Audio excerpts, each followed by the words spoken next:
bienvenidos a una nueva actualización informativa en Agenda Común. Este lunes 11 de noviembre del año 2024, siempre con el acontecer nacional e internacional en nuestra agenda de construcción. José Gregorio. Gracias, Vanessa. Bueno, estamos acá actualizándonos, poniéndonos al día con todo lo que tiene que ver con el tema de derechos humanos y con el tema político. Vemos cómo desde la política internacional hay un caso con Petro que se opone a la privatización de monómeros. Allí surgen nuevas fricciones entre los aliados, entre comillas, del presidente Maduro en el contexto internacional, que bueno, también entran dentro de lo que va a ser la narrativa y ver el ajedrez político en el país. Nosotros de inmediato le vamos a dar la bienvenida a nuestra invitada. El día de hoy nos referimos a la doctora, abogada, además constitucionalista, María Alejandra Díaz, quien recientemente acaba de ser objeto de una sentencia con sanción, es decir, un conjunto de cosas que ya nos va a explicar. Bienvenida. Gracias, muchas gracias por acompañarnos, María Alejandra. A ustedes. ¿Qué dice la sentencia?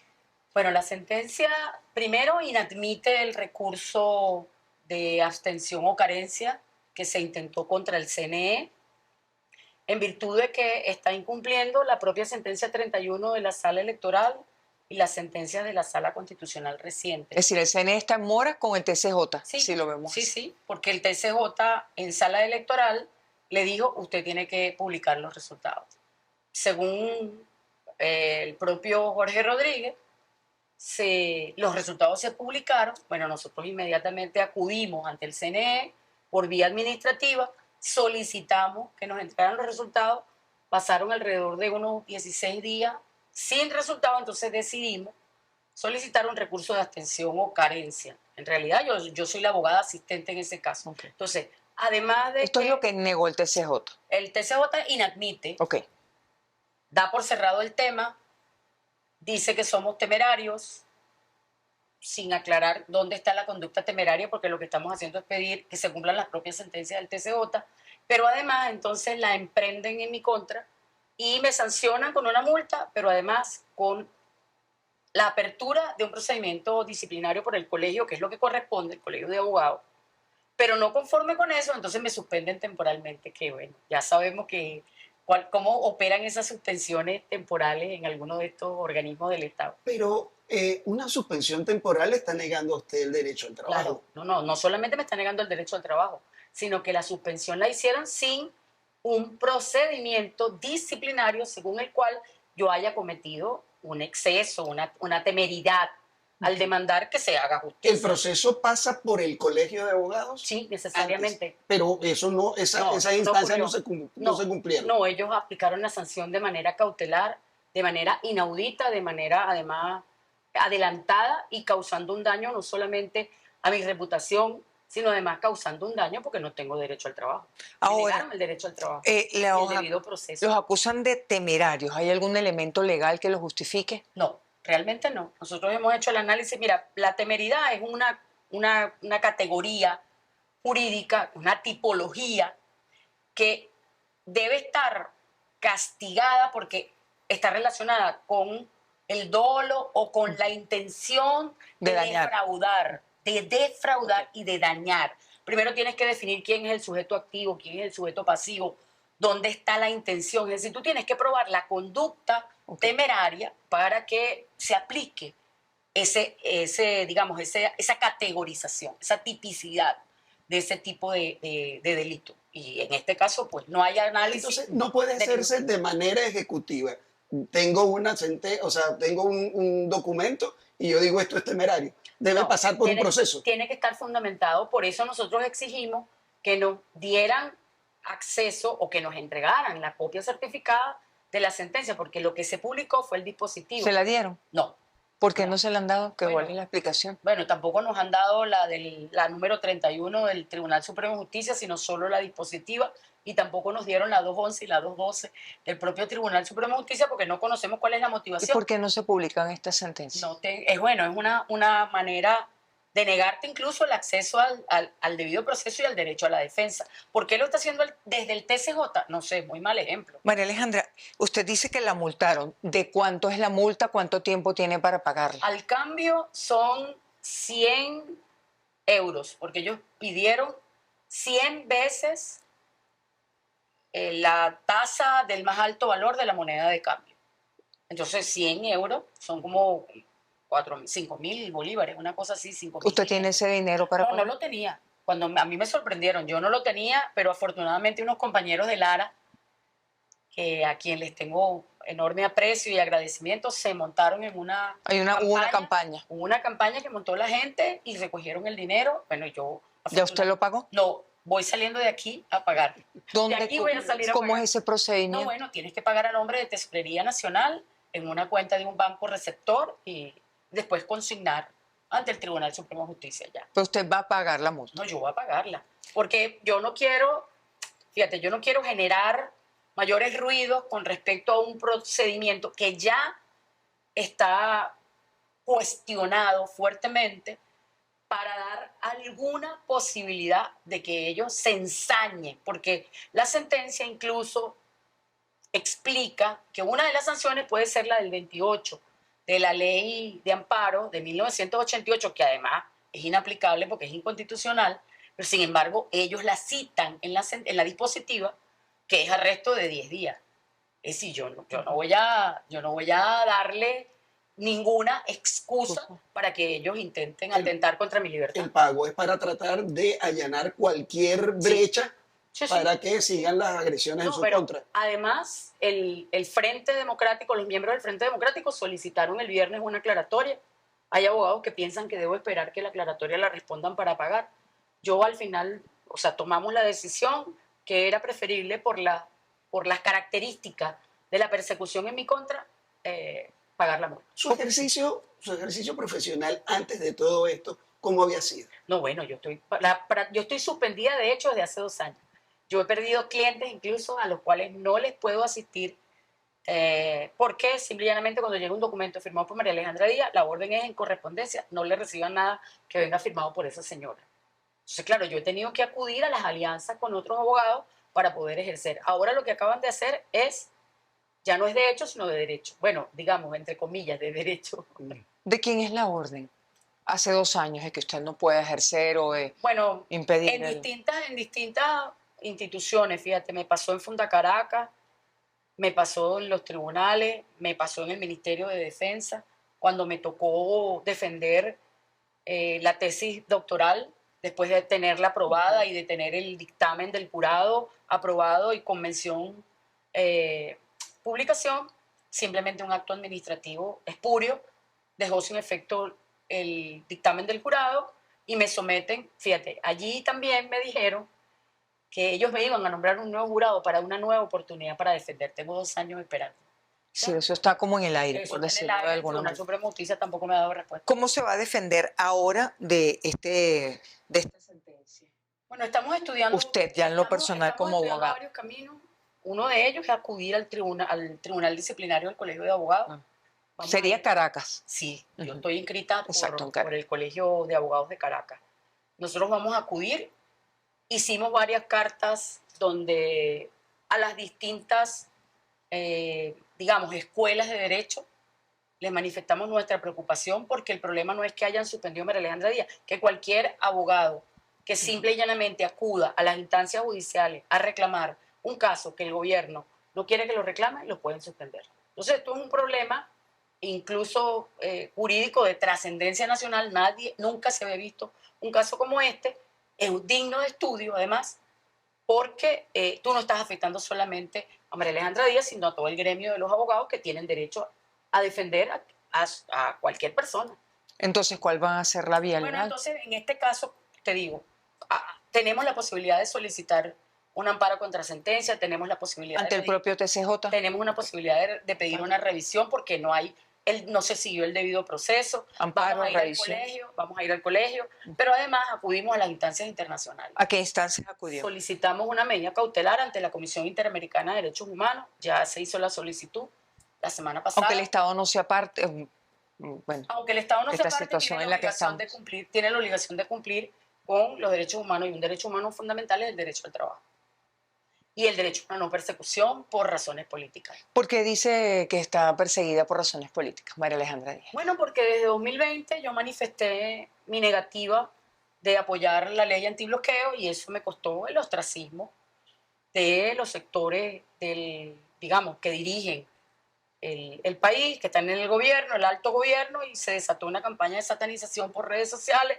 Me han acusado de que estoy financiada por Ramírez, me han acusado de que estoy financiada ahora estoy financiada por María Corina, después estaba financiada por la CIA. Es decir, cuando tú te separas de estos señores porque tienes una posición de principios, el castigo es el ostracismo y además tratarte como que fueras Es una decir, la están paria. persiguiendo desde 2020, Claro, ese es desde el 2020. cálculo que usted Claro, hace. ¿Hay alguien detrás de María Alejandra Díaz? ¿Está detrás Andrés Caleca, Rafael Ramírez, María Corina Machado? La CIA. No, vale, por favor. Detrás de María Alejandra Díaz está un grupo de venezolanos que queremos saber qué pasó con las elecciones. Punto. Y que estamos defendiendo la Constitución intransigentemente, que es la acusación que se me hace, que yo no veo más allá porque estábamos en una situación de debilidad extrema y la ley antibloqueo iba a ser la solución. La ley antibloqueo era la excusa para ¿Cuáles son sus críticas? ¿Cuáles son sus críticas a la ley? de la ley antibloqueo. Perdón, Adelante. La ley antibloqueo es una ley que permite el secretismo y permite incluso manejar los recursos del país de manera secreta sin rendirle cuenta al país, que fue lo que hizo Tarek, pues se cogió 30.000 millones en base a la ley antibloqueo. Eso lo dicen los informes de inteligencia, eso no lo digo yo, lo dicen ellos mismos. Lo que pasa es que después que se dieron cuenta de la torpeza que cometieron, recogieron el informe de inteligencia que habían publicado de la propia, digamos, instancia anticorrupción de este país. En el informe está. Al cuestionar, A la ley al antibloqueo. cuestionar la ley antibloqueo, usted entonces pasa a ser execrada No, traidora, de traidora. traidora. Eso fue como cruzar el Rubicón. Ya yo estoy del lado de allá y por eso entonces ellos justifican el ataque, incluso las mentiras más.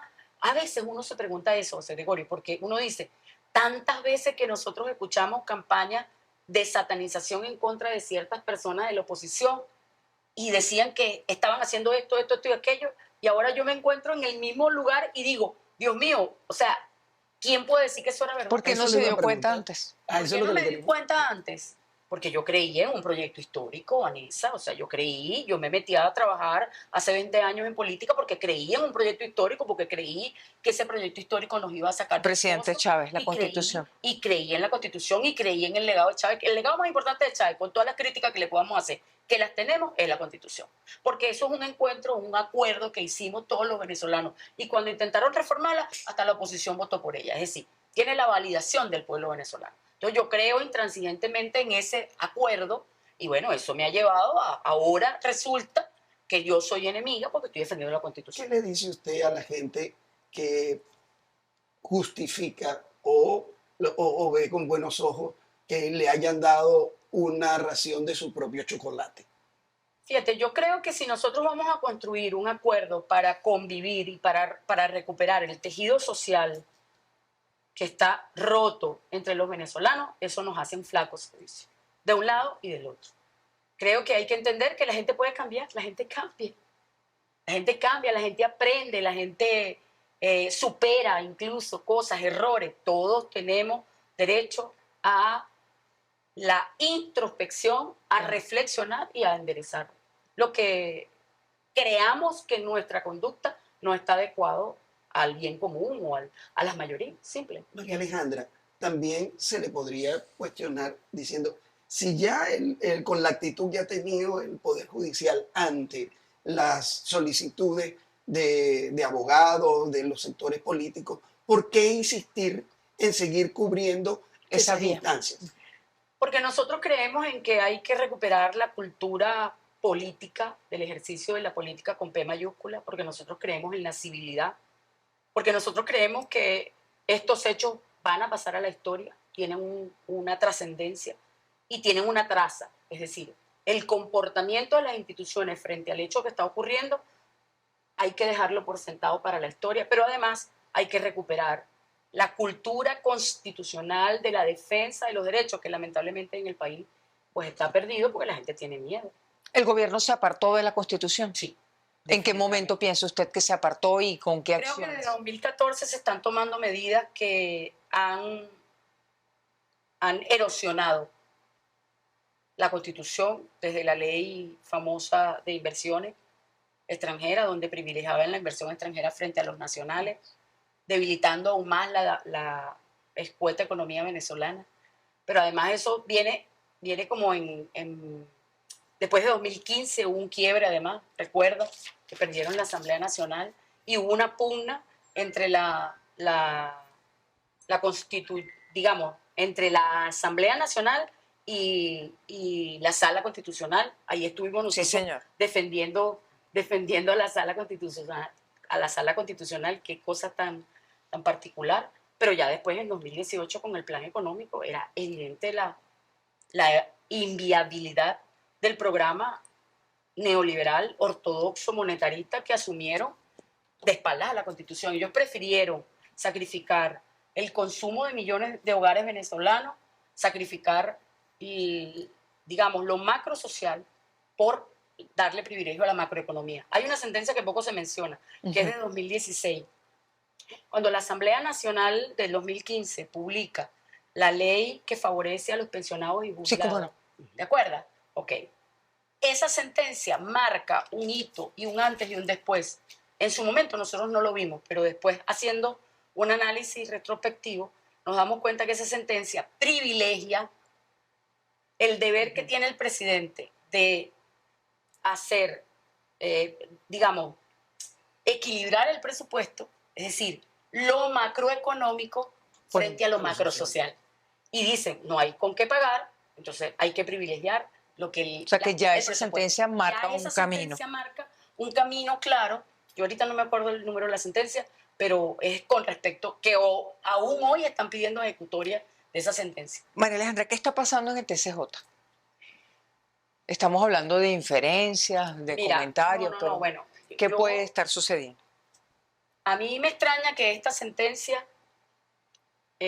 no haya sido una ponencia conjunta, porque realmente lo que se me está es advirtiendo de que de seguir por el camino de exigir resultados puede ser peor para mi persona.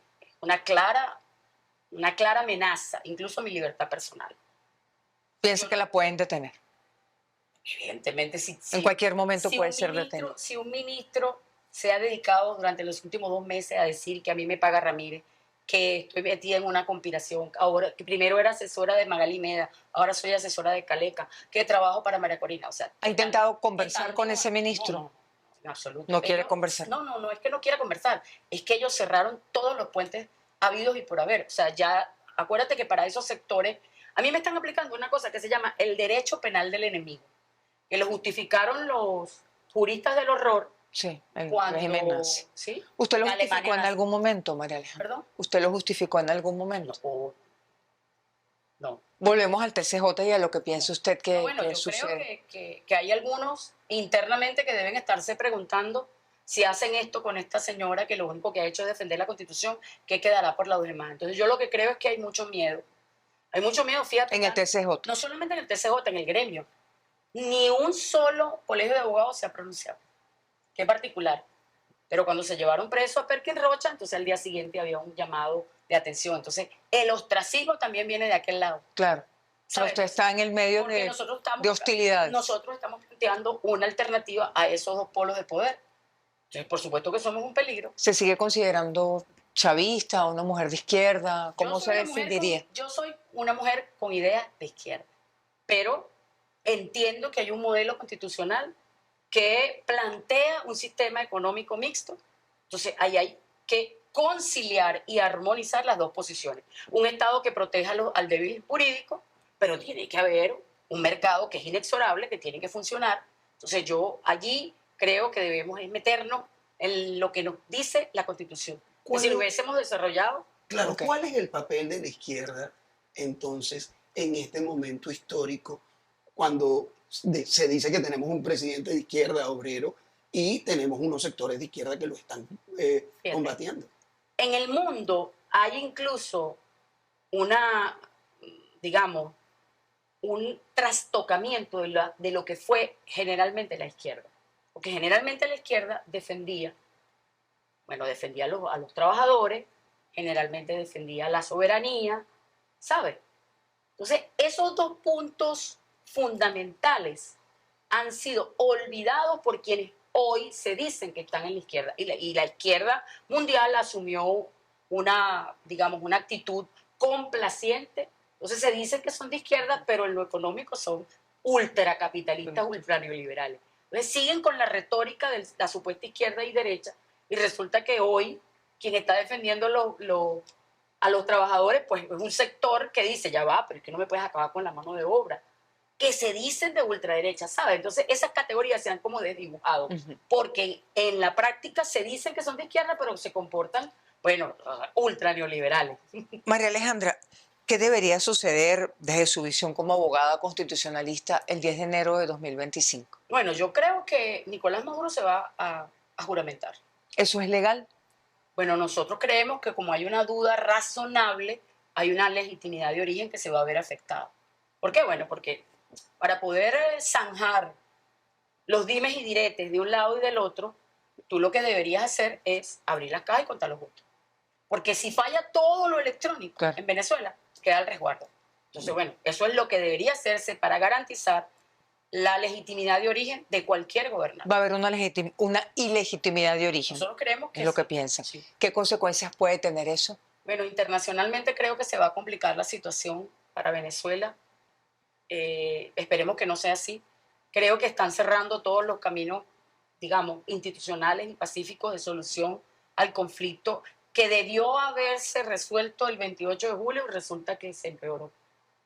¿Me explico? Entonces esa es mi gran preocupación, que como no hay una legitimidad de origen, entonces las afectaciones puedan venir desde fuera al país. Y bueno, eso causaría mayor enfrentamiento, mayor atrincheramiento del gobierno, justificación incluso para acciones desbocadas. Esa es la preocupación que realmente tenemos mucho de los que creemos que tiene que haber una solución al tema. ¿Qué debería suceder en las próximas semanas para que esto no sea así? Que el CNE publicara los resultados desagregados e invitara a todo el país a abrir las cajas. O sea, que cumpliera la orden que le dio el TCJ, perdón, sí. el exhorto. Sí, el exhorto. ¿Hay algún recurso legal más que tengan previsto intentar, ya no en su defensa personal, María Alejandra, sino como parte de este proceso? Bueno, ¿o ya se agotó el camino? Habíamos estado estudiando la posibilidad de un habeas data, pero eso tiene que intentarlo uno de los candidatos. No sé cuál candidato estará en disposición de hacer una cosa de esa, sabiendo lo que me hicieron a mí. ¿Y qué abogado? ¿Y qué abogado lo va a asistir? Eso es lo más importante, porque... Bueno, pero todavía quedaría ese camino si alguien lo quisiera intentar. Sí. Un recurso de habeas data ante el TCJ. Ante el TCJ. ¿Quedaría alguna otra opción más desde el punto de vista legal? La revisión constitucional de la negativa del recurso de abstención o carencia, pero vuelvo y te repito, ya son pocas las vías institucionales que quedan para exigir el cumplimiento de lo que debió haber hecho el CNE, que fue publicar los resultados desagregados como lo manda la jurisprudencia del TCJ en sala constitucional y en sala electoral, y publicar los resultados de mesa a mesa para poder saber, bueno, a partir de ese hecho que tú publiques, el tercero interesado es cuando tiene opción de impugnar. Claro. Eso no ha sucedido porque no tenemos los resultados. O sea, no se ha terminado de cumplir el procedimiento electoral administrativo complejo, así se llama.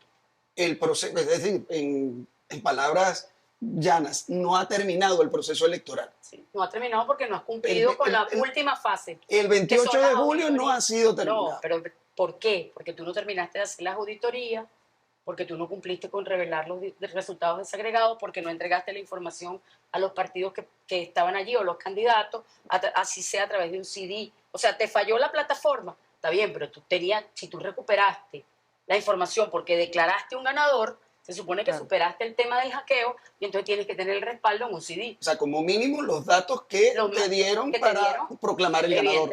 Evidentemente. Y fíjate lo interesante, la jurisprudencia del TSJ en sala electoral y sala constitucional indica que para que se perfeccione el hecho electoral, para que se perfeccione un acta de totalización o proclamación, tú tienes que tener el respaldo mesa a mesa y centro a centro. Y no está. No está. Bueno, no, al menos no se conoce. No, al menos no se conoce. María Alejandra, antes de finalizar, le queremos preguntar por su situación familiar. Hablamos algo sobre la situación personal. ¿Qué problemas está afrontando? Fíjate, ellos saben muy bien, porque ellos me hacen seguimiento, que nosotros estamos pasando por un momento difícil en términos familiares, muy difícil. Mi papá murió hace 2 años y ahora mi mamá tiene una enfermedad catastrófica, lo que denominan una enfermedad catastrófica, complicada, está fuera del país y eso cuesta mucha plata sostenerlo desde aquí, porque quienes están afuera con ella pues no tienen los medios económicos Claro. para sostenerla y hemos tenido La que realidad del migrante venezolano. hemos tenido que hacer fuerza desde aquí, los que trabajamos por nuestra cuenta, para enviar dinero fuera del país. Ellos lo saben, porque cuando tú vas a mandar por Zoom la plata, sabes a dónde llega, a quién le llega, es decir, todo eso está controlado. Ellos saben lo que yo ando haciendo. Por eso es que me resulta inconcebible que todavía tengan la cachaza, sabiendo que nosotros hemos pedido incluso, hemos tenido que publicar que mi mamá está enferma, recoger plata, y eso es lo que nos ha permitido sortear la enfermedad los últimos 2 meses, que todavía nos faltan $2.000 para cubrir de aquí al 31 de enero. Por favor, ellos lo saben, y que vengan con la cachaza de decirte, bueno, ahora está suspendida, no puede verse. O sea, yo no puedo firmar ni un acta de una justificación de soltería. Imagínense usted, para uno ganarse que para comer. Entonces, es de extrema crueldad. Entonces, esa situación, por supuesto que, y además la situación de miedo. ¿O tú crees que la familia no está Claro. sometida a una presión y sometiendo además a la persona que está metida en todo el rollo a una presión? Pero bueno, nada, hay que seguir adelante. ¿Qué les plantearía a esas personas que están actuando de esa manera en su contra? Bueno, que la política no es, unas veces estás arriba y otras abajo. Simple, que reflexionen sobre ese hecho. ¿Sabes? Que además lo dice la historia. Que la política no necesariamente es lineal y que a veces está arriba, pero a veces te toca estar abajo. Y que hay que tener humildad con el otro, incluso reconocer al otro, porque fíjate, en nuestro caso, nosotros lo que le pedimos es reconocimiento. Nosotros somos oposición a ti, pero también somos oposición a María Corina. Por ejemplo, a ese sector radical que pidió sanciones, nosotros no estamos con ellos. Entonces, respeta para que te respeten. Porque si tú estás pidiendo respeto a la democracia, entonces respeta la democracia. ¿Cuál es la preocupación nuestra? Que la democracia, bueno, está herida de muerte. Y nosotros estamos haciendo lo que estamos haciendo en un ejercicio de civilidad y por el rescate de la democracia. Eso. Muchísimas gracias, No, María Alejandra. gracias, Gracias por acompañarnos. Gracias. Despedimos esta conversación con la doctora María Alejandra Díaz, abogada. Nosotros queremos compartir con ustedes también un trabajo especial sobre el rol de la defensa pública en nuestro país, José Gregorio, lo que se esperaría que hiciera la defensa pública y lo que está ocurriendo de acuerdo también con la valoración que hacen organismos internacionales. Se supone que la defensa pública es una institución que tiene como propósito garantizar la tutela judicial efectiva del derecho constitucional a la defensa en las diversas áreas de su competencia. En otras palabras, es la que debe garantizar una abogada o un abogado a las personas que no pueden pagar por una defensa privada. Pero la Misión Internacional de Determinación de Hechos para Venezuela de Naciones Unidas subrayó en octubre pasado que la defensa pública no cumple con su obligación de otorgar una defensa técnica diligente y efectiva, ya sea por falta de medios, temor a represalias o desinterés. La misión señaló que este incumplimiento deja a las personas detenidas y procesadas en un grave estado de indefensión y desprotección ante los actos arbitrarios de representantes del Ministerio Público y de los propios jueces. Esta decisión de no permitir a detenidas y detenidos el acceso a un abogado de confianza comenzó mucho antes, pero se agravó después de las elecciones presidenciales del 28 de julio. No permitir la defensa privada viola la Constitución Nacional y tiene consecuencias para las personas. Es, de acuerdo con la misión, uno de los mayores obstáculos para que las personas detenidas puedan ejercer su derecho a una defensa técnica y eficaz. Y de acuerdo con lo que ha denunciado la organización Acceso a la Justicia, la defensa pública presuntamente habría recibido instrucciones de no realizar ningún acto procesal en favor de sus defendidos.